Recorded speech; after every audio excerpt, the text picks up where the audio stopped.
மதுரை மாவட்டம் முசலம்பட்டி நகர் பகுதி மக்களின் குடிநீர் ஆதாரமாக விளங்கும் கண்மாயை நவீனப்படுத்தவும் சாக்கடை கழிவுநீரை சுத்திகரிப்பு செய்யும் திட்டத்திற்காக பாபா அணு ஆராய்ச்சி மையத்தின் அணு ஆராய்ச்சி விஞ்ஞானி டேனியல் செல்லப்பா தலைமையிலான அலுவலர்கள் ஆய்வு மேற்கொண்டனர். கண்மாயை நவீனப்படுத்தும் திட்டம் நிறைவேறும் பட்சத்தில் குடிநீர் ஆதாரத்திற்கு மட்டுமல்லாது சுற்றுலா தலமாக இது மாறும் என்று அதிகாரிகள் நம்பிக்கை தெரிவித்தனர்.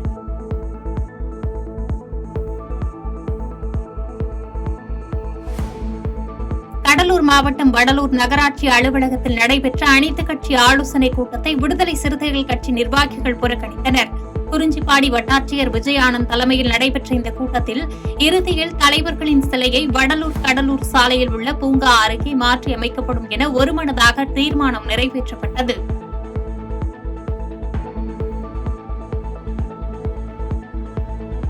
தேனி மாவட்டம் போடிநாயக்கனூர் அருகே சிறுமியை பாலியல் வன்புணர்வு செய்த குற்றத்திற்காக இளைஞருக்கு 3 வருடம் ஆயுள் தண்டனை விதித்து தேனி போக்சோ சிறப்பு நீதிமன்றம் தீர்ப்பு வழங்கியுள்ளது.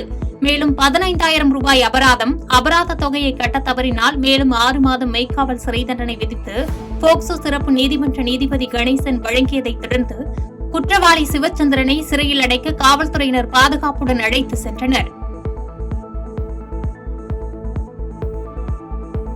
கிருஷ்ணகிரி மாவட்டம் சிங்காரப்பேட்டை அருகே மின்கம்பத்தில் எதிர்பாராத விதமாக லாரி மோதி விபத்து ஏற்பட்டதில் மின்சாரம் துண்டிக்கப்பட்டது. விபத்தில் லாரி ஓட்டுநர் அதிர்ஷ்டவசமாக உயிர் தப்பிய நிலையில் நடுப்பட்டி கிராமத்தைச் சேர்ந்த சுமார் 700க்கும் மேற்பட்ட குடும்பத்தினர் மின்தடையால் கடும் அவதியடைந்த நிலையில் சேதமடைந்த மின்கம்பத்தினை சீர் செய்து மின்சாரம் வழங்க வேண்டும் என்று அப்பகுதி மக்கள் கோரிக்கை விடுத்தனர். கரண்ட் லாரி அந்த இடிச்சுன்னா கம்பம் சாஞ்சிச்சு.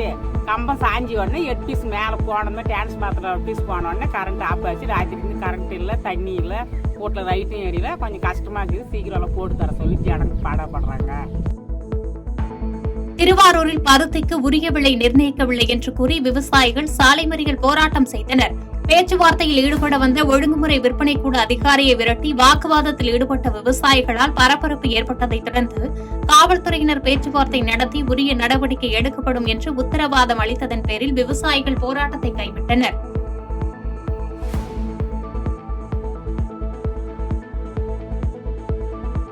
ராணிப்பேட்டை வருவாய்த்துறை சங்கங்களின் கூட்டமைப்பு சார்பில் கோட்டாட்சியர் அலுவலகம் எதிரில் 7 அம்ச கோரிக்கைகளை வலியுறுத்தி தர்ணா போராட்டம் நடைபெற்றது. இந்த போராட்டத்தில் வருவாய்த்துறையினருக்கு பணி செய்யும் போது பாதுகாப்பு வழங்கவும், தமிழக அரசு சார்பில் 25% பணியிடங்கள் கருணை அடிப்படையில் நியமனம் செய்யவும் உள்ளிட்ட 7 அம்ச கோரிக்கைகளை வலியுறுத்தினர்.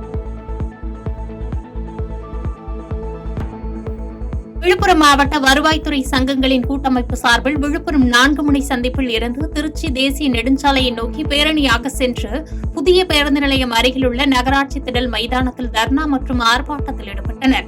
அலுவலர்களுக்கு உயிர் மற்றும் உடைமைகளுக்கு எவ்விதமான பாதிப்பும் ஏற்படாதவாறு பாதுகாப்பு வழங்க வேண்டும் உள்ளிட்ட கோரிக்கைகளை நிறைவேற்றப்பட வேண்டும் என்று வலியுறுத்தி முழக்கங்களை எழுப்பினர். தேனி மாவட்டம் பெரியகுளம் பகுதி சுற்றுவட்டார பகுதிகளான கோவில்புரம், குள்ளப்புரம் உள்ளிட்ட பகுதிகளில் 2ஆம் போக நெல் சாகுபடி அறுவடை பணிகளில் நெல் விவசாயிகள் தீவிரமாக ஈடுபட்டு வருகின்றனர். தொடர்ந்து பெய்த பருவமழையால் இந்த ஆண்டு ஏக்கருக்கு 35 முதல் 40 மூட்டை அறுவடையாகி நல்ல விளைச்சல் கிடைத்துள்ளதாக விவசாயிகள் மகிழ்ச்சி தெரிவித்துள்ளனர். நீலகிரி மாவட்டம் குன்னூர் அருகே சாலையில் சுற்றித் திரிந்த கரடி ஒன்று ராணுவ பயிற்சி கல்லூரி வாகனத்தை கண்டு தலைத்தறிக்க ஓடும் காட்சிகள் வெளியாகியுள்ளது. ஒரு கட்டிடத்தில் கேட்டின் மீது ஏறி தப்பியோட முயற்சித்த காட்சிகள் தற்போது சமூக வலைதளங்களில் வைரலாகி வரும் நிலையில் கரடி நடமாட்டத்தை கட்டுப்படுத்த வேண்டும் என்று வனத்துறையினருக்கு அப்பகுதி மக்கள் கோரிக்கை வைத்துள்ளனர். புதுச்சேரி போக்குவரத்து துறை அலுவலகத்தில் திடீரென தீ விபத்து ஏற்பட்ட நிலையில் தீயணைப்புத் துறையினர் துரித நடவடிக்கையால் பெரும் சேதம் தவிர்க்கப்பட்டது. மின்கசிவு காரணமாக தீ விபத்து நேரிட்டதாக கூறப்படும் நிலையில் தீ விபத்து குறித்து தீயணைப்புத்துறை அதிகாரிகள் தீவிர விசாரணை மேற்கொண்டு வருகின்றனர். கன்னியாகுமரி அருகே சின்னமுட்டம் கடற்பகுதியில் பயங்கரவாத ஊடுருவலை தடுக்க சாகர் கவாஸ் பாதுகாப்பு ஒத்திகை நடைபெற்றது. ஆரோக்கியபுரம் முதல் நிரோடி வரையிலான 48 மீனவ கிராமங்களை உள்ளடக்கிய பகுதிகளில் கடலோர பாதுகாப்பு குழும போலீசார் அதிநவீன படகுகளில் சென்று பாதுகாப்பு ஒத்திகையில் ஈடுபட்டனர். சென்னை தண்டையார்பேட்டையில் உள்ள அரசு புறநகர் மருத்துவமனையில் பூனைகள் தொல்லை அதிகரித்திருப்பதாக நோயாளிகள் அச்சமடைந்துள்ளனர். மேலும் இதனால் நோய் தொற்று பரவும் அபாயம் இருப்பதாக வேதனை தெரிவித்துள்ள நோயாளிகள் உரிய நடவடிக்கை எடுக்க வேண்டும் என்று கோரிக்கை வைத்துள்ளனர். நாமக்கல் மாவட்ட ஆட்சியர் அலுவலக வளாகத்தில் வருவாய்த்துறை சங்கங்களின் கூட்டமைப்பு சார்பில் 7 அம்ச கோரிக்கைகளை வலியுறுத்தி தர்ணா போராட்டம் நடைபெற்றது. நாமக்கல் மாவட்ட மைய மாவட்ட செயலாளர் விஜயகாந்த் தலைமையில் நடைபெற்ற தர்ணா போராட்டத்தில் வருவாய் மற்றும் பேரிடர் மேலாண்மை துறையில் உள்ள அனைத்து நிலையிலான காலி பணியிடங்களையும் விரைந்து நிரப்ப வேண்டும் உள்ளிட்ட கோரிக்கைகளை வலியுறுத்தினர். நாமக்கல் அரசு மருத்துவமனையில் 52 தூய்மை பணியாளர்களை பணி நீக்கம் செய்ய சம்பந்தப்பட்ட தனியார் நிறுவனம் உத்தரவிட்டதை அடுத்து சக ஊழியர்கள் அதற்கு எதிர்ப்பு தெரிவித்து பணி புறக்கணித்து போராட்டம் செய்தனர். தகவல் அறிந்த நல்லிப்பாளையம் போலீசார் அவர்களை சமாதானப்படுத்தும் முயற்சியில் ஈடுபட்டனர். திருச்சி மாவட்ட வருவாய்த்துறை சங்கங்களின் கூட்டமைப்பு சார்பில் வெஸ்ட் பள்ளி மைதானம் மேஜர் சரவணன் நினைவு இடத்திலிருந்து பேரணியாக வந்த 500க்கும் மேற்பட்ட வருவாய்த்துறை சங்கங்களின் கூட்டமைப்பினர் மாவட்ட ஆட்சித்தலைவர் அலுவலகத்தில் பேரணியை நிறைவு செய்து அங்கு தர்ணா ஆர்ப்பாட்டத்தில் ஈடுபட்டனர். இந்த தர்ணா ஆர்ப்பாட்டத்தில் தங்களது 7 அம்ச கோரிக்கைகளை வலியுறுத்தினர். இன்றைய தினம் காலை மேஜர் சரவணன் நினைவு சதுக்கத்திலிருந்து மாவட்ட ஆட்சித்தலைவர் அலுவலகம் வரையிலான இந்த பேரணி எழுச்சியாக நடைபெற்றுள்ளது. அதன் தொடர்ச்சியாக பிற்பகல் 1:30 மணி அளவில் தர்ணா போராட்டம் அமைதியான முறையிலேயே எங்களுடைய 7 அம்ச கோரிக்கைகளை வலியுறுத்தி இதே இடத்தில் நடைபெற உள்ளது. பெரா கூட்டமைப்பின் முக்கியமான 7 கோரிக்கைகள் என்னவென்றால், வருவாய்த்துறையிலே இரவு பகலாக மழை வெயில் பாராது பணிபுரியக்கூடிய தோழர்களுக்கு இன்றைய காலகட்டத்திலே பணிக்கு பாதுகாப்பு இல்லை. எனவே தமிழக அரசானது உடனடியாக பணி பாதுகாப்பு சட்டத்தினை இயற்ற வேண்டும். வருவாய்த்துறை ஊழியர்களுக்கு ஜூலை 1ஆம் தேதி வருவாய்த்துறை தினமாக அறிவிக்க வேண்டும். வருவாய்த்துறையிலே பணிபுரியக்கூடிய தோழர்கள் அனைவருக்கும் மேம்படுத்தப்பட்ட ஊதியம் மற்றும் தனி ஊதியம் வழங்க வேண்டும். தமிழக அரசானது இன்றைய தினம் இந்த போராட்டத்தினை கருத்தில் கொண்டு எங்களுடைய மாநில ஒருங்கிணைப்பாளர்களை உடனடியாக அழைத்து பேசி இதற்கு உடனடியாக தீர்வு காண வேண்டும் என்று திருச்சிராப்பள்ளி மாவட்ட மையத்தின் சார்பிலே கேட்டுக்கொள்கிறோம். நாகை மாவட்டத்தில் 5 அம்ச கோரிக்கைகளை வலியுறுத்தி தமிழ்நாடு அரசு அனைத்து சுகாதார செவிலியர்கள் சங்கத்தினர் கருப்பு பேட்ஜ் மற்றும் கோரிக்கை அட்டை அணிந்து பணி செய்யும் போராட்டம் செய்தனர். 4000க்கும் மேற்பட்ட கிராம சுகாதார செவிலியர்கள் காலி பணியிடங்களை பயிற்சி பெற்றவர்களை கொண்டு மட்டுமே நிரப்பப்பட வேண்டும் உள்ளிட்ட கோரிக்கைகளை வலியுறுத்திய நிலையில் கோரிக்கைகள் நிறைவேற்றாத பட்சத்தில் தமிழகம் முழுவதும் ஜூலை 10ஆம் தேதி மாவட்ட ஆட்சியர் அலுவலகம் முன்பு உண்ணாவிரத போராட்டத்தில் ஈடுபட போவதாக அறிவித்துள்ளனர்.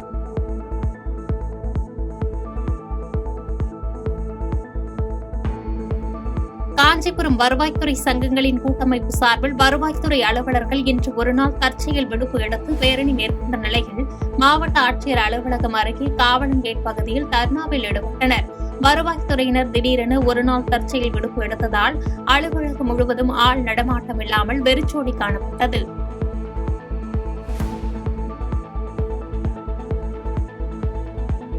தஞ்சை பனகல் கட்டிடம் முன்பு வருவாய்த்துறை சங்கங்களின் கூட்டமைப்பு சார்பில் வருவாய்த்துறையினர் தற்செயல் விடுப்பு எடுத்து தர்ணா போராட்டம் நடத்தினர்.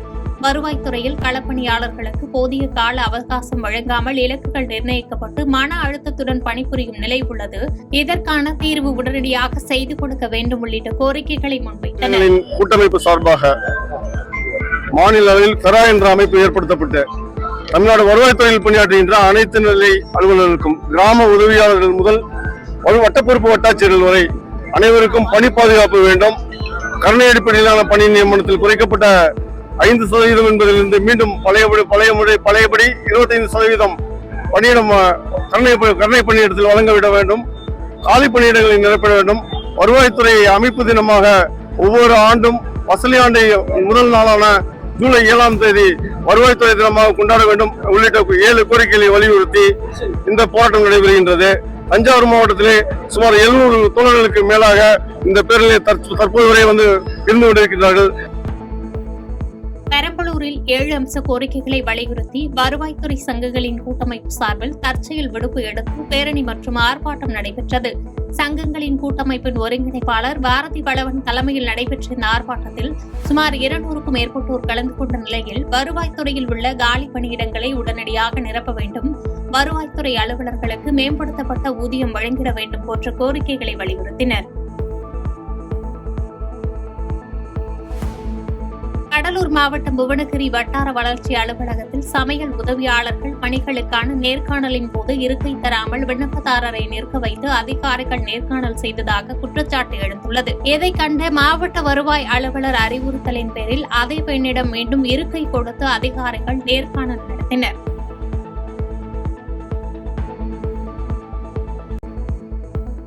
ராமேஸ்வரத்தில் சுதந்திர போராட்ட தியாகி விஸ்வநாத் தாஸின் 139வது பிறந்தநாளை முன்னிட்டு மருத்துவ சமுதாய மக்கள் சார்பில் அவரது திருவுருவப் படத்திற்கு மலர் தூவி மரியாதை செலுத்தப்பட்டது. தொடர்ந்து ராமேஸ்வரம் மருத்துவ சமுதாய சங்கத்தினர் சார்பில் இரவு உணவு வழங்கப்பட்டது.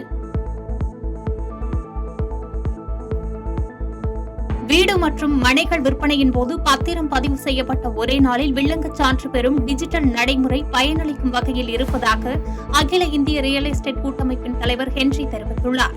கோவையில் நடைபெற்ற நிகழ்ச்சியில் பேசிய அவர், ஆதிதிராவிடர் மற்றும் பழங்குடியின மக்களை நில உடைமையாளர்களாக்கும் வகையில் தமிழக அரசு அறிவித்துள்ள நன்னிலம் மகளிர் நில உடைமை திட்டம் பாராட்டுக்குரியது எனவும் தெரிவித்தார். ஆமா, அரசு ஒரு திட்டத்தை கொண்டு வந்திருக்கிறார்கள். நீங்க ஒரு ஆவணத்தை பதிவு செய்யும் பொழுது உங்களுடைய கைபேசி மொபைல் நம்பரை குறிப்பிட்டு அந்த ஆவணத்தை பதிவு செஞ்சீங்கன்னு சொன்னா அந்த மொபைல் நம்பருக்கு உங்களுக்கு ஆவணத்தை திருப்பி தரும்பொழுது ஒரு லிங்க் வரும். அந்த லிங்க் நீங்க ஓபன் பண்ணி பாத்தீங்கன்னா உங்க ப்ராப்பர்ட்டியினுடைய டிரான்சாக்ஷன் அந்த வில்லங்க சான்றிதழ் தெரிய வரும். ஏன்னா பெருமக்கள் நிறைய பேர் என்னன்னா அவங்களோட சர்வே நம்பர், அவங்களோட ப்ராப்பர்ட்டியோட டீட்டெயிலு, பவுண்டரிஸு, அப்புறம் டிஸ்ட்ரிக்ட், அப்புறம் அதெல்லாம் போட்டு நீங்க இன்சர்ட் பண்ணி அப்புறம் நீங்க உள்ளீடு செய்து அந்த இணையதளம் வாயிலா வில்லங்க சான்றிதழை பார்க்கணும், பதிவிறக்கம் செய்யணும். இப்போ அது என்னன்னா நீங்க பதிவு செஞ்சுட்டு வந்த உடனே உங்களோட மொபைல் நம்பருக்கு அந்த ஒரு லிங்க் வரும். அதை நீங்க ஓபன் பண்ணீங்கன்னா நீங்க இலவசமா அதை பார்க்கறது மட்டும் இல்ல, பதிவிறக்கம் டவுன்லோட பண்ணி.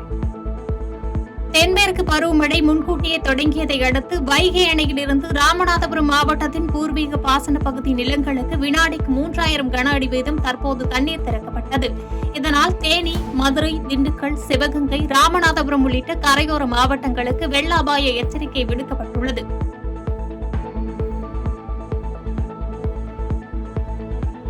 திண்டுக்கல் மாவட்டத்தில் பொதுமக்கள் வசூல் செய்து கொடுத்த பணத்தை நிதி நிறுவனம் திருப்பிக் கொடுக்க மறுப்பதாக கூறி பச்சையம்மாள் எனும் பெண் மாவட்ட ஆட்சியர் அலுவலகம் முன்பு தீக்குளித்ததால் பரபரப்பு ஏற்பட்டது. அருகில் இருந்தவர்கள் அவரை மீட்டு மருத்துவமனையில் அனுமதித்த நிலையில் போலீசார் விசாரணை மேற்கொண்டு வருகின்றனர். திண்டுக்கல் மாவட்டம் கொடைரோடு அருகே தோட்டத்தில் கஞ்சா செடிகளை விளைவித்த நாகராஜன் என்பவரை போலீசார் கைது செய்தனர். தகவலின் பேரில் சோதனை மேற்கொண்ட போலீசார் 6 அடி உயரம் வரை வளர்ந்திருந்த கஞ்சா செடியினை அழித்தனர். நீலகிரி மாவட்டம் குன்னூர் அருகே பேருந்து நிலைய வளாகத்தில் கட்டி முடிக்கப்பட்டு 1 ஆண்டுகளாகியும் பொது கழிப்பறை திறக்கப்படாததால் பயணிகள் அவதியடைந்துள்ளனர். மேலும் பேருந்து நிறுத்தத்தில் முறையான குடிநீர் வசதியும் இல்லை எனவும் குற்றம் சாட்டும் பொதுமக்கள் தகுந்த நடவடிக்கை எடுக்க வேண்டும் எனவும் கோரிக்கை விடுத்துள்ளனர். நீலகிரி மாவட்டம் கூடலூர் அருகே குடியிருப்பு பகுதிக்குள் நுழைந்த யானை பாடந்துறை பஜார் பகுதியில் உள்ள பள்ளிவாசல் கேட்டை உடைத்து சேதப்படுத்திய சம்பவம் பரபரப்பை ஏற்படுத்தியுள்ளது. இது தொடர்பான சிசிடிவி காட்சிகள் வெளியாகியுள்ள நிலையில் வனவிலங்குகள் குடியிருப்பு பகுதிக்குள் வருவதை தடுக்க வேண்டும் என்று பொதுமக்கள் கோரிக்கை விடுத்துள்ளனர்.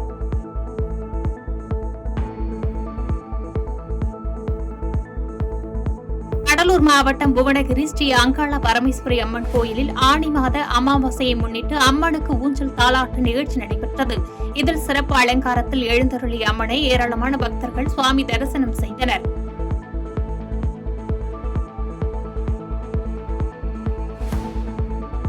கிருஷ்ணகிரி மாவட்டம் ஒசூர் அருகே பழைய மின் இணைப்பை மாற்றிக் கொடுக்க 40,000 லஞ்சம் வாங்கிய மின்வாரிய உதவி செயற்பொறியாளரை லஞ்ச ஒழிப்புத்துறை போலீசார் கைது செய்தனர்.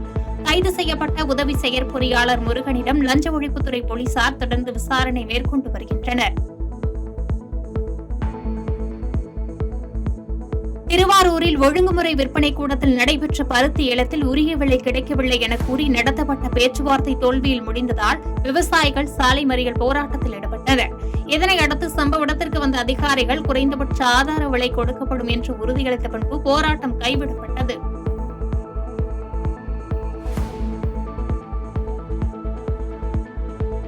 திண்டுக்கல் மாவட்டம் நத்தம் அருகே சின்ன முளையூரில் கால்நடை பராமரிப்புத்துறை சார்பில் சிறப்பு கால்நடை சுகாதாரம் மற்றும் விழிப்புணர்வு முகாம் நடைபெற்றது. இந்த முகாமில் முளையூர், சின்ன முளையூர், கட்டுப்பள்ளிப்பட்டி, எல்லைப்பாறை உள்ளிட்ட சுற்றுவட்டார பகுதிகளைச் சேர்ந்த ஆடு, மாடு, கோழி, நாய் உள்ளிட்ட சுமார் 100க்கும் மேற்பட்ட கால்நடைகளுக்கு சிகிச்சை அளிக்கப்பட்டது.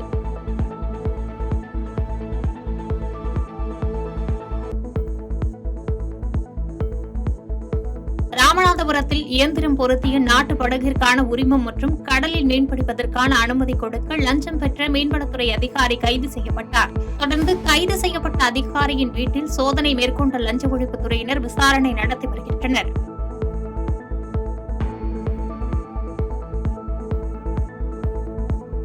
செங்கல்பட்டு மாவட்ட ஆட்சியராக இருந்த அருண்ராஜ் பெரம்பலூர் மாவட்டத்திற்கு மாற்றம் செய்யப்பட்ட நிலையில் புதிய மாவட்ட ஆட்சியராக ஸ்னேகா பதவியேற்றுக் கொண்டார். முன்னதாக புதிய மாவட்ட ஆட்சியரை கூடுதல் ஆட்சியர் நாராயண சர்மா, சார ஆட்சியர் மாலதி ஹெலன் மற்றும் அரசு அதிகாரிகள் பூங்கொத்து அளித்து வாழ்த்துக்களை தெரிவித்தனர்.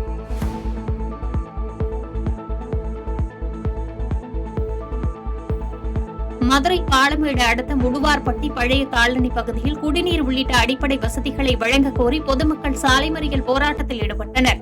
இதனால் சுமார் 1 மணி நேரத்திற்கு மேலாக போக்குவரத்து பாதிப்பு ஏற்பட்டதால் போலீசார் பேச்சுவார்த்தை நடத்தி போராட்டத்தை கைவிடச் செய்தனர். சென்னை மாநகராட்சி சார்பில் நடைபெறும் துணிக்கடை நகர விற்பனை குழு உறுப்பினர்களுக்கான தேர்தலை முன்னிட்டு வியாபாரிகள் வாக்கு சேகரிப்பில் ஈடுபட்டனர்.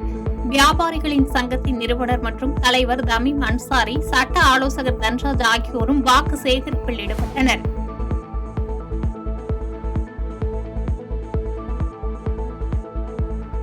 விருதுநகர் மாவட்டம் சிவகாசி அருகே ஆள் மாறாட்டம் செய்து போலி பத்திரம் மூலம் மோசடி செய்ய முயன்ற 7 பேரை போலீசார் கைது செய்தனர். 2 ஏக்கர் நிலத்தை கையாடல் செய்ய முயன்றதாக கைது செய்யப்பட்ட 7 பேரையும் நீதிமன்றத்தில் ஆஜர்படுத்தி போலீசார் சிறையில் அடைத்தனர்.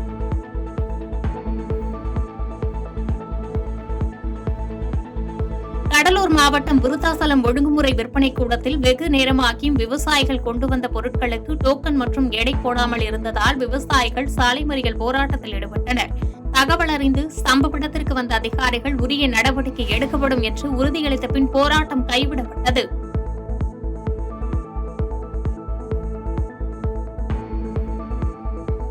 சென்னை வண்ணாரப்பேட்டை, திருவொற்றியூர் உள்ளிட்ட பகுதிகளில் அதிவிரைவு படை, கடலோர காவல்படை தலைமையில் கடல் வழியே ஊடுருவும் தீவிரவாதிகளை பிடிக்கும் வகையிலான சாகர் காவாச்சி ஒத்திகை நடைபெற்றது. இந்த ஒத்திகையில் 15 ஆய்வாளர்கள், 75 உதவி ஆய்வாளர்கள் மற்றும் 200க்கும் மேற்பட்ட போலீசார் ஈடுபட்டனர். நீலகிரியில் சுற்றுலா வரும் பயணிகள் ஏராளமானோர் மது அருந்திவிட்டு வாகனத்தை இயக்குவதால் அதிக அளவு விபத்துகள் நிகழ்வதாக பொதுமக்கள் குற்றம் சாட்டியுள்ளனர். எனவே மாவட்ட நிர்வாகம் மற்றும் காவல்துறையினர் உரிய அறிவுரை வழங்கி விபத்துகளை தடுக்கும் வகையில் விழிப்புணர்வு ஏற்படுத்த வேண்டும் என்று சமூக ஆர்வலர்கள் கோரிக்கை வைத்துள்ளனர்.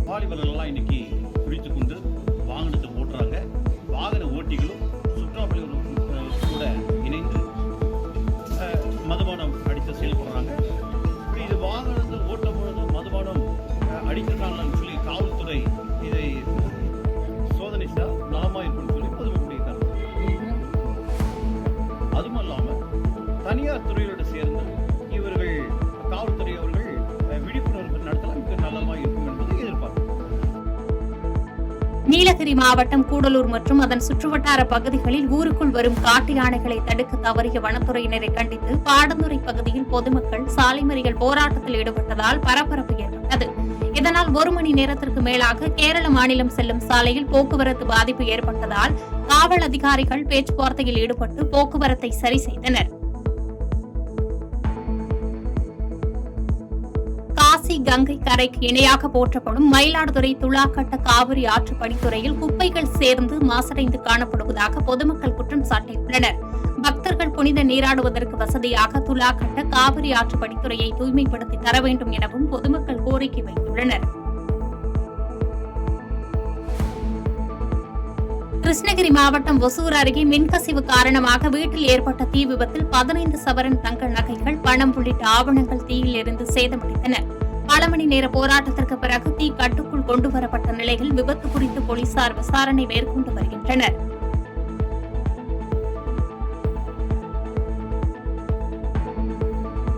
திருவண்ணாமலை மாவட்டம் செங்கம் அரசு ஆண்கள் மேல்நிலைப் பள்ளியில் பள்ளிகள் திறந்து 20 நாட்களுக்கு மேலாகியும் சில மாணவர்களுக்கு சீருடைகள் வழங்கப்படாமல் இருப்பதாக குற்றச்சாட்டு எழுந்துள்ளது. சீருடைகளை வழங்காமல் வீணாக்கிய பள்ளி நிர்வாகத்தின் மீது உரிய நடவடிக்கை எடுத்து அனைத்து மாணவர்களுக்கும் சீருடைகள் வழங்க வேண்டும் என சமூக ஆர்வலர்கள் கோரிக்கை வைத்துள்ளனர்.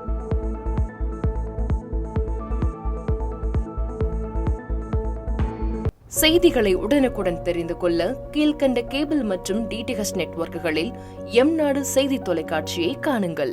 பாதகம் செய்பவரை கண்டால் நாம் பயம் கொள்ளலாகாது பாப்பா. மோதி மிதித்து விடு பாப்பா, அவர் முகத்தில் உமிழ்ந்து விடு பாப்பா. அண்மை செய்திகளை உடனுக்குடன் தெரிந்து கொள்ள இணைந்திருங்கள் எம்நாடு தொலைக்காட்சியுடன்.